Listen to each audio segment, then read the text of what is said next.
പഞ്ചാക്ഷരി മന്ത്രമുഖരിതമായ അന്തരീക്ഷത്തിലാണ് ഏറ്റുമാനൂർ ശ്രീ മഹാദേവ ക്ഷേത്രത്തിലെ തിരുവുത്സവത്തിന് കൊടിയേറിയത്. ക്ഷേത്രം തന്ത്രി താഴ്മഠം കണ്ഠരര് രാജീവരുടെ മുഖ്യ കാർമ്മികത്വത്തിലായിരുന്നു ചടങ്ങുകൾ നടന്നത്.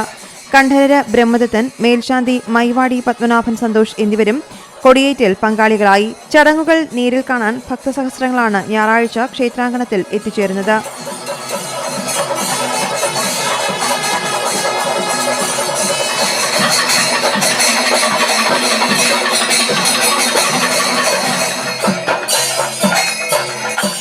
കൊടിയേറ്റിനെ തുടർന്ന് സാംസ്കാരിക സമ്മേളനവും നടന്നു. കലാപരിപാടികളുടെ ഉദ്ഘാടനം ചലച്ചിത്രതാരം മനോജ് കെ ജയൻ നിർവഹിച്ചു. പുതിയ സ്വർണ്ണത്തിടമ്പിന്റെ സമർപ്പണവും ചടങ്ങിൽ നടന്നു. തിരുവുത്സവ ദിനങ്ങളിൽ പ്രശസ്ത കലാകാരന്മാരുടെ കലാപരിപാടികളും ക്ഷേത്രത്തിൽ അരങ്ങേറും. 8ാം ഉത്സവ ദിവസമായ 18-നാണ് ദർശനപുണ്യമേകുന്ന ഏഴര പൊന്നാന ദർശനം. രാത്രി 12 മണിക്ക് ആസ്ഥാന മണ്ഡപത്തിലാകും ഇത് നടക്കുക. പള്ളിവേട്ട, ആറാട്ട് ദിവസങ്ങളിലും ഏഴര പൊന്നാന ദർശനത്തിന് ഭക്തർക്ക് അവസരമുണ്ടാകും.